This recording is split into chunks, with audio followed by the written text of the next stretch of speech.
செயல் சான்றோர் புவியில் அரிது. அள்ளி கொடுத்தார் கல்வியால் உய்கின்றார் வாழ்வில் உயர்ந்து. தற்பெருமை இல்லா பெருந்தலைவர், விற்பனை செய்யாத கல்வியாளர், துறவி மனம் கொண்டார். இருக்கலாம். உண்மையாக வாழ்க்கை இருக்கின்ற பொழுது அந்த வாழ்க்கையிலே எந்த விதமான குறையும் இருக்காது. உண்மையாக இருப்பது சுலபம், அதேபோல் உண்மையாக இருப்பது கடினம். உண்மையாக இருக்கின்ற பொழுது அந்த உண்மை நமக்கு துணையாக இருக்கும். உண்மை நமக்கு வழிகாட்டும். உண்மை நமக்கு சோறு போடும். வாழ்க்கையில் மனிதனுக்கு தேவையானது எதுவோ அதுவே மனசில் நிறுத்துவோமானால் அது வாழ்க்கைக்கு ருசியாக இருக்கும். ஆசையை எங்கு விடுகிறோமோ அங்கு நிம்மதி இருக்கும். ஆசையால் கோபம், ஆசையால் துரோகம், ஆசையால் விரக்தி, ஆசையால் சச்சரவு, சண்டை. இந்த ஆசைகளையெல்லாம் விட்டு சுலபமாக இருப்பது கடினமே அல்ல. ஆசை எங்கு போகிறதோ அங்கு நிம்மதியும் நிவர்த்தியும் இருக்கும். மனிதனுக்கு யாரும் விரோதி அல்ல. உன் மனதே உனக்கு விரோதி. உன் மனதே நமக்கு நண்பன். I deem it a honor, a prestige to talk on our beloved Poondi Ayya, Sri.Thulasiah Vandeyar. I am going to talk about his book, A Melodious Harmony. Before that, I would like to introduce the personality, because rose that attracts by beauty, this great personality attracted everybody by his humanism. Clad in khadi, his family trait is divine compassion to all. His personal traits are truth, cleanliness, forgiveness. His role model in life is the father of the nation, the Mahatma Gandhi. His adorable God is Lord Krishna.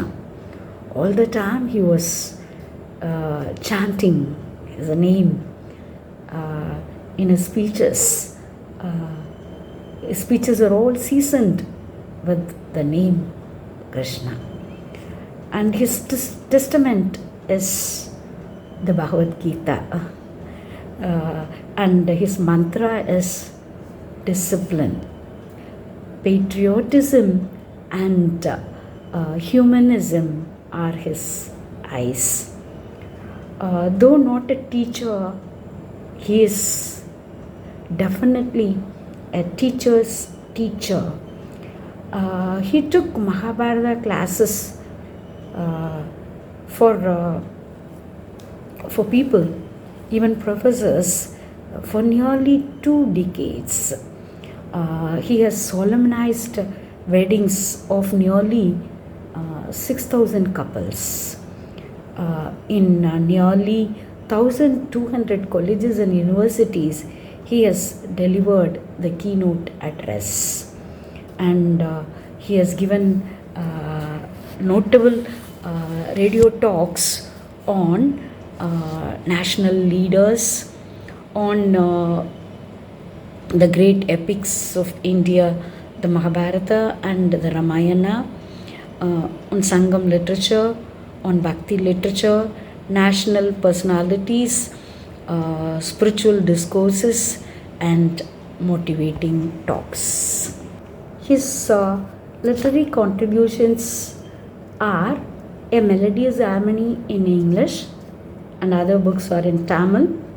Inba Valvu, Happy Life, Manoranjidam, Ragabhavam, Vanambadi, Kural Kudukkum Vanambadi that gives voice, then journeys continue, Painangal Todaram. So he has also released a CD, Geethayil Pongum Nanavellam. So beautiful, that is the knowledge that overflows in, the wisdom that overflows in Bhagavad Gita. That is a CD, and with all this, he has won accolades and awards from his school days for his excellence in writing, handwriting, rapid legible handwriting by Palmer, New York in the year 1944. And by Kumudam, he was given the prestigious award Delta Vendar. And in the year 2009, he has been chosen as the Rising Personalities of India award. And in the year 2008, he received the prestigious award from US Andrews University Presidential Medallion for his selfless service in the field of education. And then in the year 2004, by Indian Medical Association, he received the award, Dr. Asraf Award at Tanjore. And American Biographical Institute has given the award, the most admired man of the decade. And in the year 1995, he has received again by the American Biographical Institute the award International Cultural Diploma of Honor. And latest is he's endearingly called Protector of Education, Kalvi Kavalar. These show his service to education at large and to society. He every day his house was thronged by hundreds of people, and personally he used to meet them, and whatever maybe their requirement, Ayya wholeheartedly fulfill it with great willingness. Of course, I too went with a petition to get a migration transfer from Pachepas Trust College to CK and Kadalu to Poondi Pushpam College. And when I used to go there, he used to say, I want to help you, I just don't know, I feel that I must help you. And he said, I am reminded of my father's friend, one Ramalinga Vallalar, when I look at you. Because he also narrated the incident. Once there was some problem between his father and Ramalinga Vallalar, and they didn't speak. And but this Ramalinga Vallalar visited his home daily. He used to come to the hall, living hall, and sit and read the paper quietly, and his father refused to talk to him. But in spite of that, he used to come regularly to see the father. Such was their friendship. And I was greatly blessed when Ayya said that he was reminded of Ramalinga Vallalar when he saw me, and he wanted to help me. Of course, he gave me this great blessing, not only to me, to the family as such, to my family as such. And I am the first lady to be appointed in the regulars team with Ayya's blessings. I will never forget this great gift that God has given to me. He is the greatest benefactor of mankind. He has illumined the life of so many lakhs of students, poor rural students, giving education to them by lighting lamp in their family. He has also illumined my life. I am greatly indebted to our beloved Ayya and to his family. Can never forget what he has done for me. That is the greatness of our Ayya, seeing the soul in all human beings. Really wonder, because Selvar Kalagu Selinkilai Thangidal, he lived accordingly. Whoever approached for help definitely will never go without getting it. I have seen it. Greatly blessed we are all, and here I thought I can proceed with his book. He's a great orator. He knows 3 languages like English, Tamil and Sanskrit. He's a multifaceted personality, a great educator, writer, orator, yoga practitioner, like a teacher also, parliamentarian, administrator, sports person, practical reformist, and great philanthropist, a model millionaire. He is a model millionaire, and he is a renovator of temples in and around Poondi, and that is this great essays were written in the last some 40 years, long years, spread out. And this Melodious Harmony has 30 essays, and these essays are on written on various varied occasions on various themes and subjects. It clearly shows his in-depth knowledge. He is a very, very wise person. In addition to his knowledge and wisdom, he is a regular, voracious reader. Whatever book is given to him, immediately he will read it. And he is a regular visitor to the college library. And whatever new arrivals are, immediately he will get the titles. He will, if interested, he will get the books, read it and return the books in the library. A great model for youth as well as professors. He's not only that, those who see him, whether young or old, this is not an exaggeration. Everybody who knows him well would immediately agree wholeheartedly that will be just give everything to Ayya. That is, will become a great devout follower of Ayya. Will just surrender himself fully to Ayya's greatness.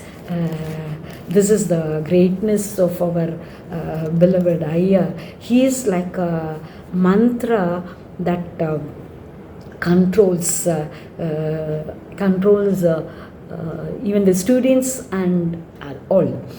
Such a great personality, a great illumination. We always call him as the beacon light of Poondi. Now let us proceed with this book. As I had said, it is on varied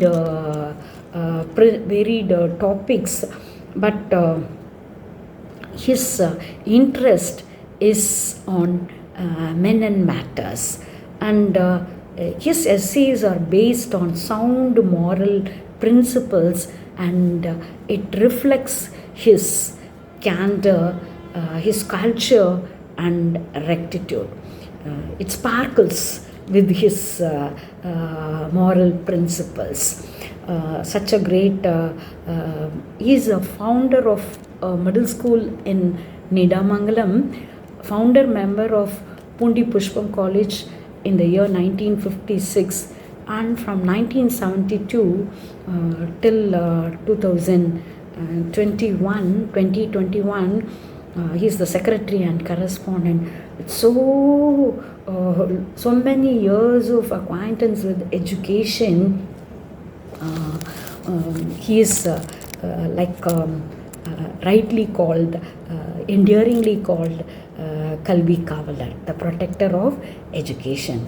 So the very first essay in the collection is addressed to the learners, to the students. It shows his interest in educating the learners, and he stands with saying that don't think learning English is difficult, because we are all rural learners. Don't think we know only our mother tongue, we can speak only our mother tongue.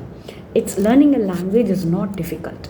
And very beautifully with various illustrations, he establishes the fact that to learn a language, to learn English, only involvement is needed. And here he says you should guard your, and he gives other tips also for students. He says you have to guard your time and character. That's very, very important. Your time also you have to plan. If you fail to plan, you plan to fail. That is what the saying goes.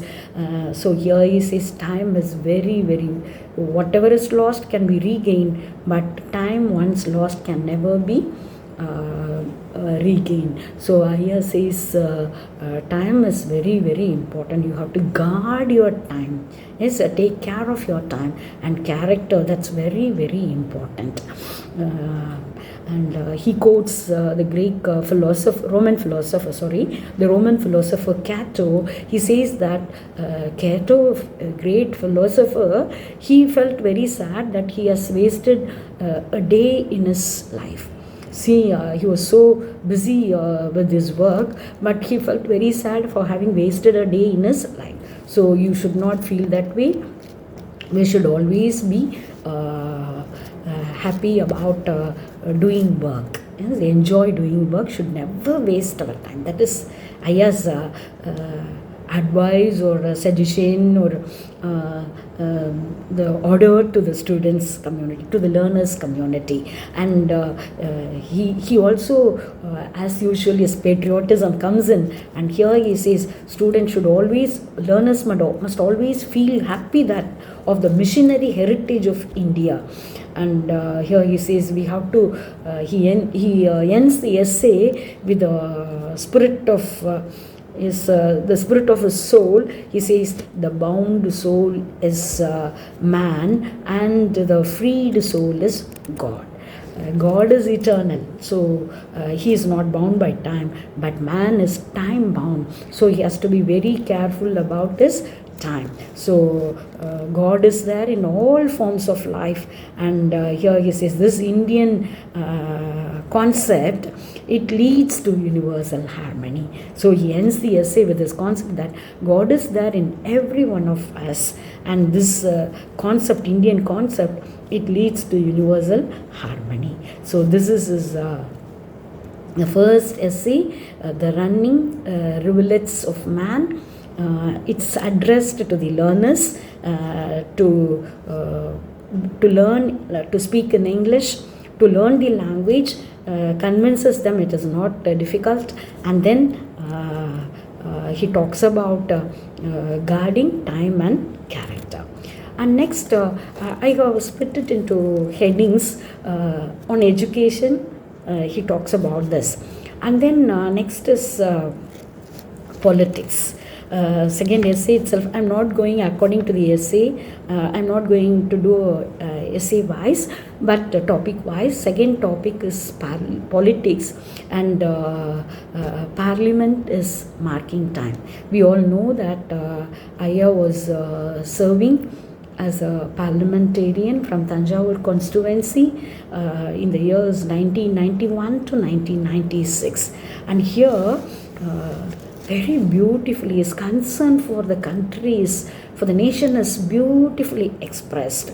Not only that, he is molding the learners, the readers, as he says that all leaders must have a moral base, and they must be above suspicion. That's very, very important for the leaders, the qualities for a leader. And here he says, Parliament, what are they doing? And here he says, Parliament is and legislatures are places to legislate business. Only business must be done, work must be done. They should not have any other thing other than doing the work that is the allotted work for parliamentarians. And here he reveals his sorrow that at present they are not motivated by the interest of the nation, but they move by the interest of the parties. That is, he feels sad about.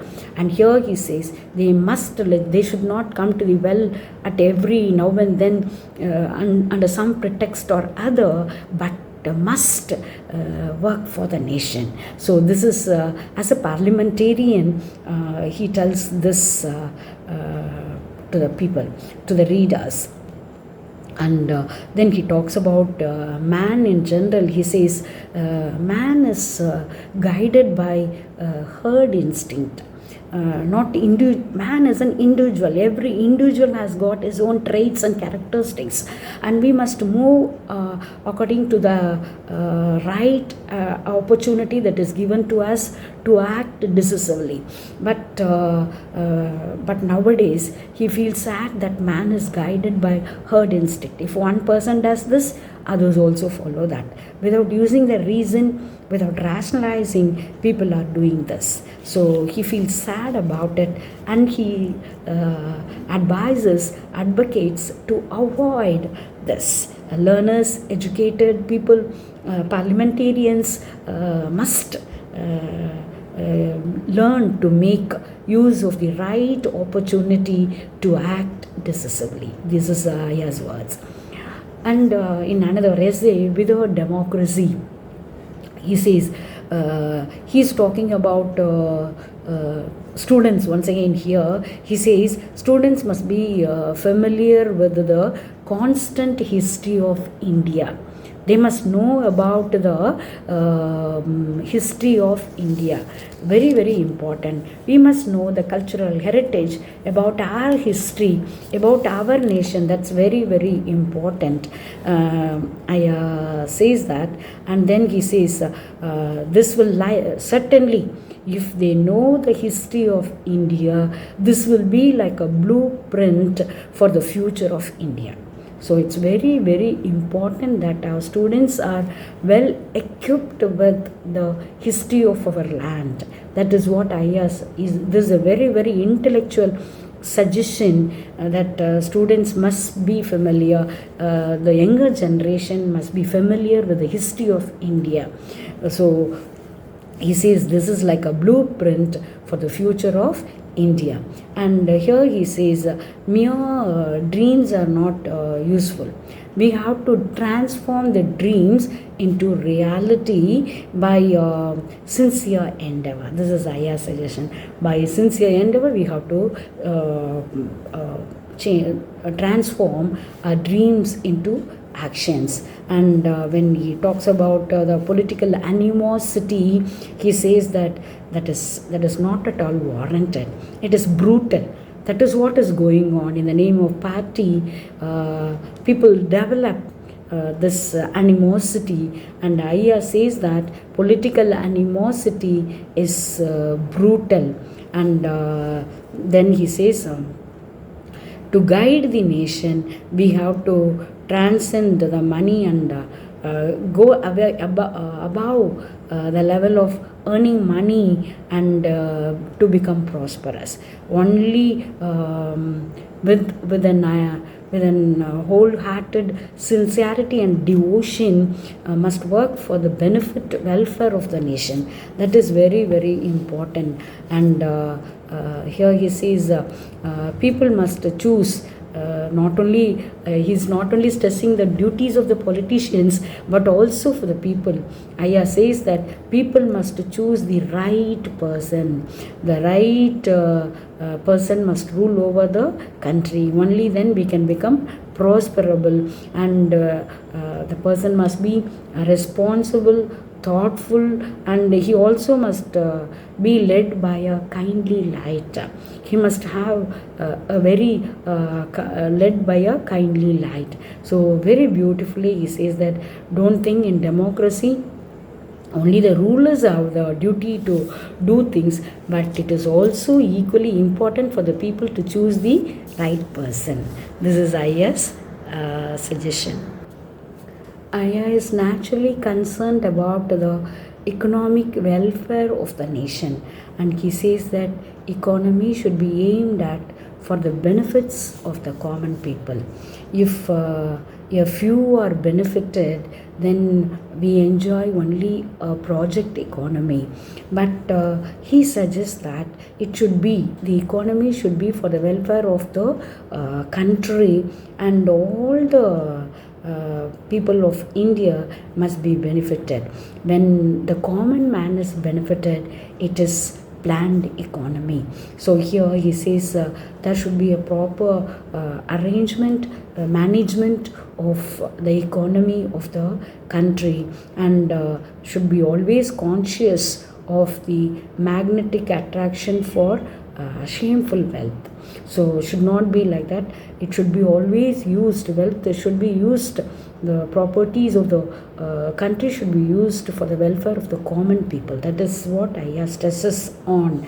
And he gives us, as MP has voiced the Kaveri water issue also in the parliament, and he's talking about the proper management of water. And here, like Bharati, he says the resources should be used to do.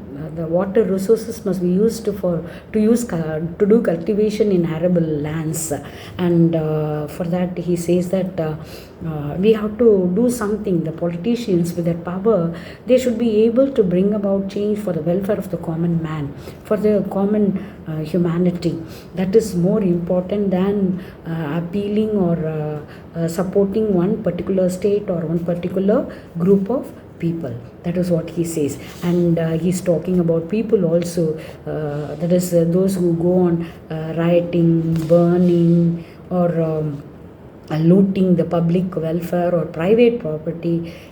That is only rebel economy. That does not do any good for the society as such. So must get away from all that. Yes, and he's talking about administration also. He was an administrator for such a long period, educational administrator, and in the Stoic Penalty, he talks of administration in an establishment, and there he portrays a character called Terry Bussey, who always comes late to the office, does nothing, no official work at all, just comes, takes a book, yawns, sleeps, eats his lunch, and then gets ready to go home. When it is time for the train, he just starts, not doing any work at all, not at all sincere.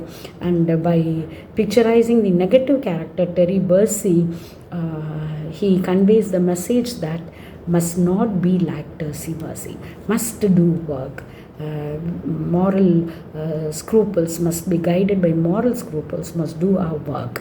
And here he says mismanagement and corruption will spoil the administration, so must be very careful about that. And then he says that people who hoodwink and receive have to pay a heavy punishment later. If you deceive without doing work, you will have to pay a heavy amount later in your life. This is what threaten. He says, if you don't do your duty, you will be punished. That is Ayya's words. And as we all know, he is a great admirer of Gandhi, and at the age of 16 with his father, for the first time he had a glimpse of Gandhiji when he came to Tanjavur near the railway station. He narrates that in an essay, and then he goes, when Gandhi passed away, the whole day he went on fasting. He was so upset, and since it was a Friday, till he left us, he was on